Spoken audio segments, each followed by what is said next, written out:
Perfect standing, கச்சிதமான நிலைப்பாடு. ஒரேதிலே என்ன சொல்கிறாரு, பரிகாரமே தேவையில்லைங்க அப்படிங்கிறார். அதான் விஷயம்.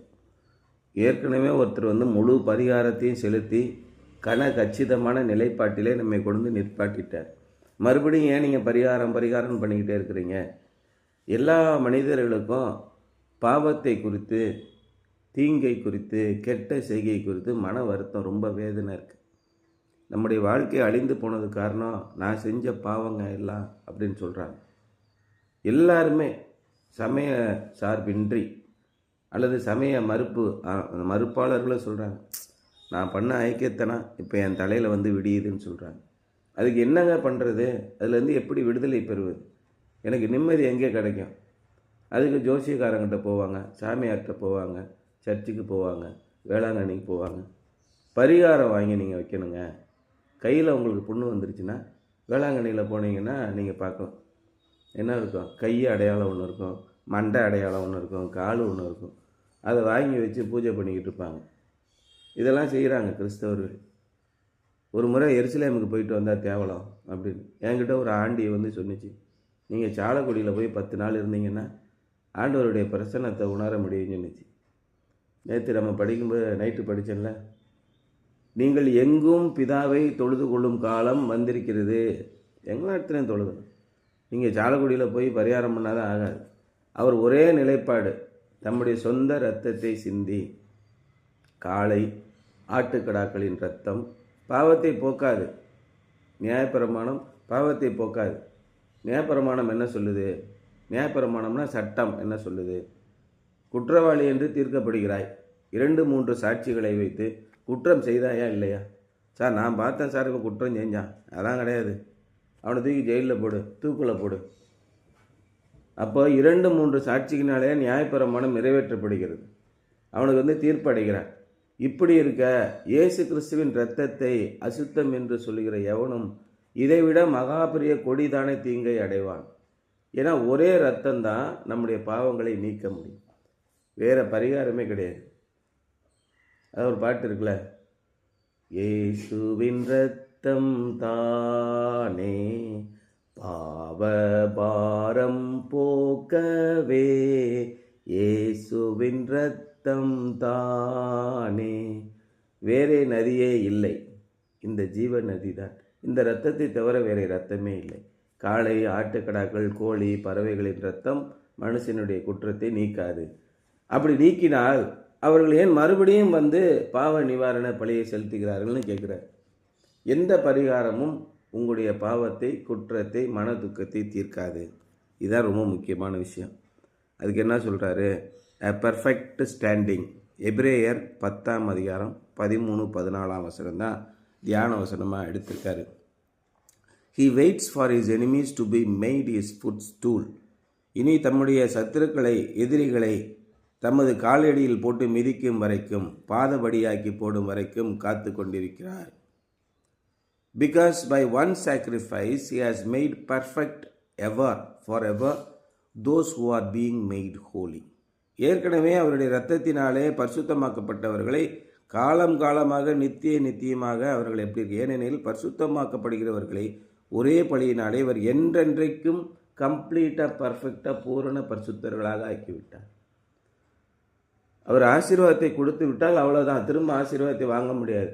அவர் உங்களை பரிசுத்தமானவர்கள் ஆக்கிவிட்டால் திரும்ப நீங்கள் கடைசி வரை பரிசுத்தமானவர்களாக இருப்பீர்கள். அவரை தொடர்ந்து பின்பற்றி கொண்டு இருப்பது மட்டும்தான் நம்முடைய வேலை. அவர் தம்முடைய பிள்ளைகளாக உங்களை தெரிவு செய்து விட்டார்.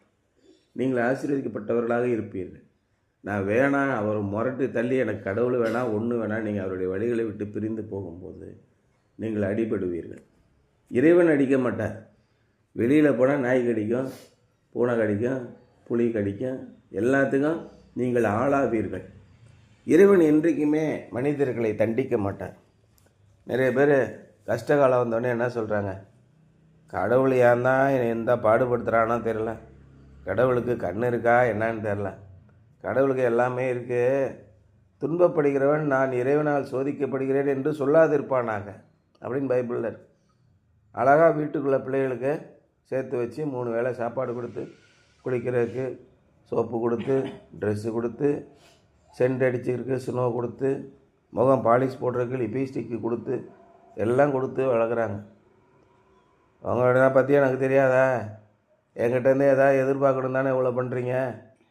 அப்போ உங்களுக்கு வயசான பிறகு நீங்கள் ஒன்றும் பண்ண முடியாது. அப்போ நான் உங்களுக்கு சம்பாதிச்சு போடணும், அதுக்காக தானே இப்படி எல்லாம் செய்கிறீங்கன்னு ஒரு பிள்ளை பேச்சுன்னா எப்படி இருக்கும்? அது மாதிரி மகா மடத்தனம் என்ன இருக்குது? அது மாதிரி தான் நம்மளும் நல்லான பிறகு எப்பெல்லாம் இஸ்ரவேல் மக்கள் ஆசீர்வதிக்கப்பட்டார்களோ, எப்பெல்லாம் நல்லா இருந்தார்களோ, அப்பொழுது தான் கடவுளை விட்டு வெளியில் போய் எங்களுக்கு கண்ணுக்குட்டி தான் சோறு போட்டுச்சுன்னு கண்ணுக்குட்டி சிலையை வச்சு கும்பிட்டாங்க. எங்களுக்கு பாம்பு தான் சோறு போட்டுச்சுன்னு பாம்பு சிலையை வச்சு கும்பிட்டாங்க. நாங்கள் அந்த மலையில் போய் கைகளையும் கால்களையும் கிழித்து கொண்டு பண்ணாங்க. மோளேகு, பாகால் இப்படி தெய்வங்களை வழங்கினார்கள். தங்களுடைய பிள்ளைகளை தீக்கடக்க பண்ணினார்கள். இதெல்லாம் இருக்குது பைபிளில். அப்போயே 3500 வருஷத்துக்கு முன்னாடியே பிள்ளைகளை தீக்கடக்க பண்ணினார்கள், கத்தியை வச்சு கிழிச்சிக்கிறது. இப்போயும் பார்த்தீங்கன்னா இந்த Saudi Arabia, Pakistan, Iran, Iraq நாடுகளில் முஸ்லீம்களில் 2 பிரிவுகள் இருக்கிறாங்க. ஒன்று ஷியா முஸ்லீமு, இன்னொன்று சன்னி முஸ்லீம். இந்த சன்னி முஸ்லீம் என்ன பண்ணுவாங்க? கத்தியை எடுத்து தங்களை கிழித்து கொள்வார். அந்த காலத்து அந்த பேகன் ரிலீஜனை ஃபாலோ பண்ணக்கூடியவர்கள் அப்படியெல்லாம் செஞ்சு இறைவனை விட்டு விலகி போனார். இறைவன் என்ன சொன்னார்? அப்படிலாம் கிழிச்சிக்காத, உனக்காக நானே ரத்தம் செஞ்சு பாவத்தையெல்லாம் மன்னிச்சிட்டேன். ஏன் மறுபடியும் கிழிச்சிட்டு கிடக்க? ஏன் தீ கிடக்கிற? ஏன் பட்னியாக கிடக்கிற? ஏன் பாத யாத்திரை போகிற? எதுக்கு கோயிலுக்கு போய் வேண்டிக்கிற? அதெல்லாம் வேணாயா? இயேசு கிறிஸ்துவின் ரத்தத்தினாலே நீ பரிசுத்தமாக்கப்பட்டு விட்டாயின்னு சொல்கிறாரு. இயேசு கிறிஸ்துவின் ரத்தமாவது வெங்காயமாவது போய் அங்கிட்டு நான் போய் இந்த கோயிலுக்கு போகிறேன், அந்த கோயிலுக்கு போகிறேன், அங்கே போகிறேன், இங்கே போகிறேன்னு போனீங்கன்னா என்ன ஆகும்? தேவையில்லாத வேலையை பண்ணிகிட்டு இருக்கீங்க. இவை எல்லாமே தேவையில்லாத ஆணிகள்னு சொல்கிறாரு. How do we know personally that we have a perfect standing before God? நாம் சரியான கடகச்சிதமான நிலைப்பாட்டில்தான் இருக்கிறோம் என்பதை நீங்கள் எப்படி தெரிந்து கொள்வீர்கள்? Because of the witness of the Holi Spirit through the word. பரிசுத்த ஆவியானவரின் சாட்சியினாலே, இந்த தேவனுடைய வசனத்தின் மூலமாக நீங்கள் தெரிந்து கொள்வீர்கள். பரிசுத்த ஆவியானவரே உங்களுக்கு சாட்சியாக இருக்கிறார். என்னப்பட்டிருக்கு? Because of the witness of the Holi spirit. உங்களுடைய மனதிலே, உங்களுடைய உள்ளத்திலே பரிசுத்த ஆவியானவர் வசிக்கிறார். அவர் சொல்லுவார், நீ என்ன மாதிரி இருக்க, என்ன டைப்பில் இருக்க அப்படின்றத தெளிவாக சொல்லுவார். நீ என்ன நிலைப்பாட்டிலே நிற்கிறேன் என்று நினைக்கிறவன் விழாதபடிக்கு எச்சரிக்கையாக இருக்கு கடவன். அவனை மாதிரிலாம் கிடையாதுங்க, நான் ரொம்ப வாக்கியங்க அப்படி நினச்சேன்னா கம்முன்னு கையினால் வாயை மூடு அப்படின்னு இருக்கு. யாரையுமே நீங்கள் நியாயம் தீர்க்காதீர்கள் அப்படின்னு சொல்கிறாரு. The witness of the Spirit is based on the work of the Son and is given through the word of the scripture. அப்போ இந்த பரிசுத்த ஆவியானவரின் சாட்சி எதன் அடிப்படையில் இருக்கிறது என்றால், அவருடைய நம்முடைய பிதாவாகி குமாரனாகி இயேசு கிறிஸ்துவின் கிரியையின் மூலமாக, அந்த கிரியையின் அடிப்படையில் இருக்கிறது. And is given through the word of scripture. இந்த வேதாகமத்தின் மூலமாகத்தான் அந்த சாட்சியை நீங்கள் பெறுகிறீர்கள். வேதாகமத்தை படிக்காதவன் ஒரு நாளும் இயேசு கிறிஸ்துவின் முன்பாக வர முடியாது. வேதத்தை கேளாதபடி தன்னுடைய செவியை மறைத்து கொள்கிறவன் தீபம் காரிருளில் அணைந்து போகும். நம்ம காரில் வரும்போது, மலையிலலாம் வரும்போது எங்கே பார்த்தாலும் லைட் இல்லாத நேரத்தில் நம்ம ஹெட்லைட் ஆஃப் பண்ணால் எப்படி இருக்குது? ஒரே இருட்டாக இருக்குது. அந்த நேரத்தில் ஒரே சோர்ஸ் நம்முடைய ஹெட்லைட் தான். அந்த லைட்டு திடீர்னு ஃபீஸாக போயிட்டால் எப்படி இருக்கும்? ஒன்றுமே தெரியாது. நட்சத்திரம் மட்டும்தான் தெரியுது வானத்தில். அவ்வளோ இருட்டு, கடுமையான மழை, உயரமான மலை, கார் இருள். இந்த நேரத்தில் என்னாகும்? வேதத்தை கேளாதபடி தன்னுடைய செவியை அடைத்து கொள்கிறடைய தீபம் கார் இருளில் அடைந்து போகும்னு பைபிளில் இருக்கு. அதே மாதிரி அடுத்த வசனம் என்ன சொல்லுது? வேதமே என் பாதைக்கு தீபம் அப்படின்னு சொல்லுது. இதையெல்லாம் நீங்கள் படிக்காமல், இதை காதில் கேட்காம, ஆண்டவருடைய வசனத்தை தனிப்பட்ட உங்களுடைய வாழ்க்கையில் நம்ம படிக்கிறது ஒன்று. நீங்கள் தனிப்பட்ட விஷயத்தில் ஒரு புதிய ஏற்பாடு வச்சுக்கணும். உங்களுக்கு ஆண்டவர் வசனத்தை படிங்க. விதவிதம். நான் இத்தனை வருஷம் படிச்சிருக்கேன். நேற்று நைட்டு படித்தது வித்தியாசமான ஒன்றை சொல்லித்தரேன். அப்போ என்னாச்சு? இறைவன் வெவ்வேறு விதமாக புதிய புதிய காரியங்களை செய்து கொடுக்கிறார். புதிய புதிய விதைகளை கற்றுக் கொடுக்கிறார். அப்போ எப்படி கற்றுக் கொடுப்பது? எப்படி புதிய புதிய காரியங்களை செய்வது? ஒரே வசனத்தை வேறு வேறு காரியங்களாக, வேறு வேறு அர்த்தங்களாக நமக்கு சொல்லிக் கொடுக்கிறார். அதனால் வேதத்தை நீங்கள் படியுங்கள். நமக்கு நிறைய நேரம் இருக்குது. நான் படிக்கிறேங்க, எனக்கு நேரமே கிடையாது, எங்கிட்டு போய் பைபிள் படிக்கிறது. நல்லா யோசனை பண்ணி பாருங்கள். Plan your life. நீங்கள் யோசனை பண்ணி பார்த்தீங்கன்னா, ஒரு நாள் இன்றைக்கி பூரா என்ன நான் செலவு செய்தேன் என்று நீங்கள் பார்த்தீர்கள் என்றால் நிறைய தேவையில்லாத நேரத்தை செலவு பண்ணியிருப்பீங்க. சாத்தான் நம்ம மனசில் என்ன சொல்லுவான், நீ இப்படியே போனேன்னு வச்சுக்க, பைபிள் படிச்சுட்டு சாமியாராக தான் போவேன், அப்புறம் ஒன்றுமே அந்த உலகத்தை அடிக்க முடியாது, இப்படி தான் உங்கள் ஃப்ரெண்டுன்னு சொல்லுவான். சாத்தானும் உங்கள் மனசில் சொல்லுவான். எவ்வளோ நேரம் தான் பாடப்புத்தகத்தை படிக்க விடாமல் பைபிள் படிச்சுருந்தா எப்படியா உருப்பிடுவேன்? சரிங்க, நீங்கள் சொல்கிற மாதிரியே பாடப்புத்தகத்தையே படிக்கிறேன். நைட்டு 11 மணிக்கு போய் தூங்க போகும்போது இன்றைக்கி பூரா நான் என்னத்தை படித்து கிழிச்சேன்னு பாருங்கள். நிறைய நேரத்தை நீங்கள் படித்ததை விட கூடுதலான நேரத்தை நீங்கள் என்ன பண்ணுவீங்க, வீணாக தான் செலவழிச்சிருப்பீங்க. இதான் உண்மை. யோசனை பண்ணி பாருங்கள், பிளான் பண்ணி பார்த்தீங்கன்னா உங்களுக்கு தெரியும். அப்போ என்ன சொல்கிறாரு, old covenant worshippers could not say that they no longer felt guilty for their sins. பழைய ஏற்பாட்டை, பழைய உடன்படிக்கையை பின்பற்றுகிறவர்கள் அவர்களால் என்ன சொல்ல முடியாது, என்னுடைய பாவங்கள் முற்றிலும் நீங்கிவிட்டது, என் மனசில் பயமே இல்லை, எனக்கு துக்கமே இல்லைன்னு சொல்ல முடியாது. நீங்கள் கோயிலுக்கு போய் நிறைய காணிக்கைகளை செலுத்திட்டு வந்த பிறகும் நிம்மதி இல்லை. நானே போகாத கோயிலுக்கெல்லாம் போயிட்டேன் சார், எனக்கு நிம்மதியே இல்லை சார்ன்னு தான் சொல்கிறாங்க. வேண்டாத தெய்வம் இல்லை, போகாத கோயில் இல்லை, எல்லாத்துக்கும் போயிட்டேங்க, குடும்பத்தில் பிரச்சனையாக இருக்குங்க, நிம்மதியே இல்லைங்க. ஏன் நீங்கள் செலுத்தின பரிகாரங்கள் உங்களுக்கு விடுதலை கொடுக்கவில்லைன்னு கேட்குறார். But new கவர்னன்ட் believers can say that their sins are remembered no more. இயேசு கிறிஸ்துவை விசுவாசிப்பவர்களுக்கு அதிசயங்களும் அற்புதங்களும் நடக்கின்றன. அன்றைக்கி போய் ஜெபம் பண்ணாங்க, நாங்கள் எங்களுடைய வாழ்க்கையில் தினமும் பார்க்கிறோம். போனாங்க, நிம்மதி இல்லாமல் இருந்தது, ஜெபம் பண்ணோம், மிகப்பெரிய சந்தோஷத்தை கொடுத்தார். பழைய நினைவுகள் எங்களுக்கு இல்லை, எல்லாவற்றையும் மறந்து போய்விட்டோம், எங்களுடைய மனதிலிருந்து எல்லாவற்றையும் நீக்கி போய்விட்டார், எல்லாம் துன்பம் துக்கம் எல்லாம் போயிடுச்சு அப்படிங்கிறார். There is no longer any sacrifice for sin. பாவத்திற்கென்று நீங்கள் எந்த விதமான பரிகாரத்தையும் பலியையும் செலுத்த வேண்டியில்லை. And no more remembrance of sin. பாவத்தை குறித்த எந்த ஞாபகமும் இல்லை. I once shared a conference with a fine Christian psychiatrist whose lecture were very true to the word. ஒரு முறை நான் ஒரு கான்ஃபரன்ஸில் போயிருந்தேன். அப்போ என் கூட ஒருத்தர் வந்திருந்தார். அவர் ரொம்ப அற்புதமான ஒரு கிறிஸ்தவர், மனநல மருத்துவர். அவர் சொன்ன அந்த லெக்சர் எப்படி இருந்துச்சு, உரையாடல் எப்படி இருந்ததுன்னா, ரொம்ப அப்படியே நம்முடைய தேவனுடைய வார்த்தையின்படி உண்மையாகவே இருந்தது. Trouble with psychiatry he told me. இந்த மனநல மருத்துவத்தில் இருக்கக்கூடிய மிகப்பெரிய பிரச்சனை என்னென்னா, அவர் என்கிட்ட சொல்லும்போது, is that it can only deal with symptoms. அது அறிகுறிகள் இருந்தால் மட்டும்தான் தெரியும். இப்போ மனித மருத்துவத்திற்கும் விலங்கின மருத்துவத்திற்கும் 2 வித்தியாசம் இருக்குது, தெரியுமா? மிகப்பெரிய வித்தியாசம் என்ன? மனித மருத்துவத்தில் டாக்டர் போனவுடனே he will ask for your symptom. வாங்க, என்ன செய்து சொல்லுங்கள் அப்படிம்பாரு.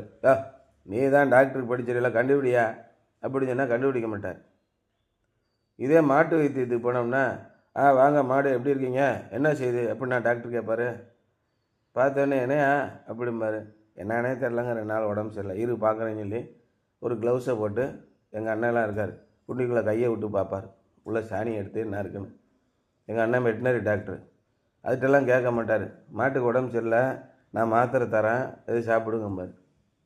இதே மாதிரி தான் சைக்காட்ரி போனோடனே என்ன சொல்கிறேன், என்ன ஆச்சு இவருக்கு, அவன் மெண்டல் மாதிரி உளறிட்டு இருக்காங்க, ஒரு வாரமாக என் பேத்தி பெணாத்திக்கிட்டு இருக்கான் அப்படின்னு சொல்லுவாங்க.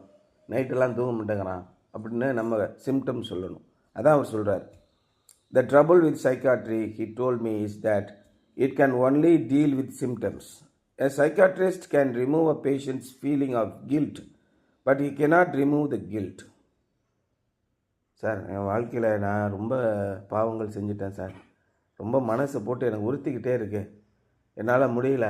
உடனே டாக்டர் சொல்லுவார், நீங்கள் மட்டும் இந்த மாதிரி இல்லை, நானும் நிறைய பாவங்களை செஞ்சுருக்கேன், அதெல்லாம் நினச்சி வருத்தப்படாதீங்க, உலகத்தில் எல்லாரும் பாவம் செஞ்சுருக்கான், அதனால் நீங்கள் தைரியமாக இருங்க போங்க அப்படின்னு சொல்லி அனுப்புவார்.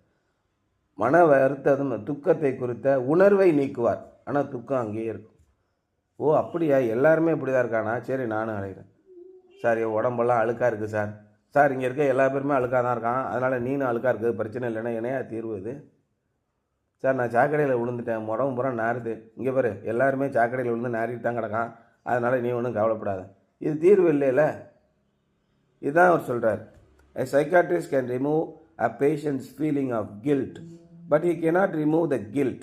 It is like a trucker loosening a fender on his truck so he won't hear the motor knock. அப்போ என்ன ஆச்சு, ஒரு வாகனம் ஓட்டுறவர் இருக்கார், ட்ரக்கு ஓட்டுறவர். அப்போ என்ன செய்கிறாரு, சத்தம் வண்டியிலேருந்து ஓவராக சத்தம் கேட்குது. அதுக்கு என்ன பண்ணுறாரு, சைலன்சரை போட்டு விட்டோம்னா வேலை முடிஞ்சியா, எதுக்கு வம்பு, இல்லைடா காதை போட்டு அடைச்சிக்கிடுவோம் அப்படின்னா இது தீர்வா? வாகனத்தில் என்ன பிரச்சனைன்னு பார்க்கணுமா இல்லையா? எ patient can end up feeling better but have 2 problems instead of 1. அவர் அந்த மாதிரி சைக்காட்ரிஸ்ட்டை போனவர் என்ன பண்ணலாம், சரி எல்லா பேரும் இப்படி தானே இருக்கான், நம்மளும் லூஸாகவே தெரியும் அப்படின்னு போகலாம். ஆனால் ஒரு பிரச்சனைக்கு மேலே, அதான் தமிழில் ஒரு பழமொழி இருக்குது, தலைவலி போய் திருகு வலி வந்துருச்சுன்னு சொல்லுவோம். அந்த மாதிரி ஒரு பிரச்சனை போய் இன்னொரு பிரச்சனை வந்துருச்சு. When sinners trust Christ, their sins are all forgiven. The guilt is gone and the matter is completely settled forever. ஆனால் நீங்கள் இயேசு கிறிஸ்துவை நம்பும்போது, உறுதியாக நம்பும்போது, உங்களுடைய பாவங்கள் அனைத்தையும் அவர் மன்னித்து விடுவார். உங்களுடைய குற்ற உணர்வு முற்றிலுமாக போய்விடுகிறது. அதோடு அந்த விஷயம் முற்றிலுமாக செட்டில் ஆயிடுச்சு. இனிமேல் அதை பற்றி பயம் இல்லை. அதனால வரக்கூடிய பின்விளைவுகள் அனைத்துக்கும் இயேசு கிறிஸ்து தம்முடைய இரத்தத்தினாலே விலைக்கிரயம் செலுத்தி விட்டார். இயேசு கிறிஸ்துவின் இரத்தத்தை நீங்கள் நம்புங்கள், இனிமேல் நீங்கள் ஆசீர்வதிக்கப்பட்டவர்களாக இருப்பீர்கள். நிச்சயமாக உங்கள் குடும்பங்களிலே ஆசீர்வாதம் இருக்கும்னு சொல்கிறார். அது ஒன்று தான் தீர்வு, பர்ஃபெக்ட்லி செட்டில்டு, வேறு தீர்வே இல்லை. அதான் பாடல் எழுதுகிறாங்க. நான் உங்களுக்கு பாடல் போடுங்கம்மான்னு சொல்கிற காரணம் என்ன, அந்த வசனங்கள் பாருங்கள். வேறே நதியை அறியேன், இயேசுவின் ரத்தம் தானே, அந்த பாட்டை போடுங்க. அது வரிகளை பாருங்கள், உணர்ந்து எழுதியிருக்கிறார். அதில் என்ன ஒரு விஷயம் அப்படின்னு கேட்டிங்கன்னா, இந்த பாடலில் ஜெர்மனிலேயோ ஆங்கிலத்திலேயோ எழுதியிருக்காங்க. அதை அப்படியே தமிழில் கவிதையாக பாடியிருக்காரு. பாவம் போக்கும் இரத்தமே, இயேசுவின் இரத்தம் தானே. எனக்கு வேறு நதியே தெரியாது, அந்த ஒரு நதி தான் சொல்கிறாரு. ஆகவே இயேசு கிறிஸ்துவின் இரத்தம் சகல பாவங்களையும் மூடும்னு அர்த்தம். In what specific ways do you feel you are being made holy? என்னென்ன குறிப்பிட்ட வழிகளிலே நீங்கள் பரிசுத்தமானவர்களாக ஆகியிருக்கிறீர்கள் என்று நினைக்கிறீர்கள்? இயேசு கிறிஸ்துவை தொழுது கொள்ளும்போது, அவருடைய பாதபடியிலே சரணாகதி அடையும் போது உங்களுடைய மனதிலே ஒரு நிம்மதி வரும்ல, அந்த நிம்மதி தான் உங்களை பரிசுத்தமானவர்கள் ஆக்குகிறது. இதை யோசனை பண்ணி பாருங்கள் அப்படிங்கிறது தான் இன்றைய சிந்தனை.